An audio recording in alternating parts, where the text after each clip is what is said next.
मुख्यमंत्री देवेंद्र फडणवीस यांनी आज राज्याचा अर्थसंकल्प सादर केला आणि या अर्थसंकल्पात शेतकरी कर्जमाफी योजनेसंदर्भात एक मोठी आणि दिलासादायक अशी घोषणा केलेली आहे।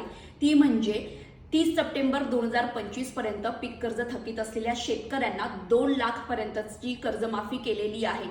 पुण्यश्लोक अहिल्याबाई होळकर शेतकरी कर्जमाफी योजना असं या योजनेला नाव देखील दिलेलं आहे। आता या योजनेसाठी कोणते निकष आहेत, या योजनेचं स्वरूप काय ते जाणून घेऊया। या योजनेचं स्वरूप काय आहे तर 2 लाखांपर्यंतची कर्जमाफी। ज्या शेतकऱ्यांचं कर्ज 30 सप्टेंबर 2025 पर्यंत थकीत आहे अशा शेतकऱ्यांना 2 लाख रुपयापर्यंतची सरकार कर्जमाफी करणार आहे। दुसरं म्हणजे जे शेतकरी नियमितपणे आणि वेळेवर कर्जाची परतफेड करतात त्यांना प्रोत्साहन म्हणून 50,000 रुपयापर्यंतचं अनुदान सरकार देणार आहे। यामुळे शेतकऱ्यांचं डोक्यावरचं कर्ज थोडंफार कमी होणार आहे आणि यामुळे शेती व्यवसायाला एक नवीन उभारी मिळेल असा विश्वास देखील मुख्यमंत्र्यांनी व्यक्त केलेला आहे। आता या योजनेसाठी कोणते निकष लागले जातील ते देखील आपण पाहूया।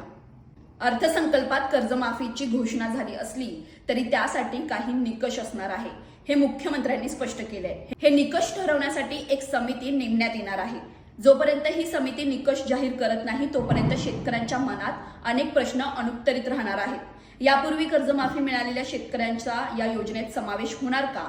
2 लाखांपेक्षा अधिक कर्ज असणाऱ्या शेतकऱ्यांना 2 लाखांवरील कर्ज अगोदर भरावे लागणार का? 2 लाखांपेक्षा जास्त कर्ज असणाऱ्या शेतकऱ्यांचं कर्ज उर्वरित रक्कम न भरताही 2 लाखांनी कमी होणार का? कर्जमाफीची प्रत्यक्ष प्रक्रिया कधी सुरू करणार? पात्र शेतकऱ्यांना येत्या मान्सूनमध्ये 7/12 कोरा होऊन नवे कर्ज घेता येणार का? या प्रश्नांच्या उत्तरासाठी एप्रिलपर्यंत थांबण्याचा सल्ला कृषी मंत्र्यांनी दिलेला आहे। मात्र या सगळ्याचा प्रत्यक्ष लाभ शेतकऱ्यांना कधी मिळणार आणि कसा मिळणार आता याची वाट पाहावी लागणार आहे।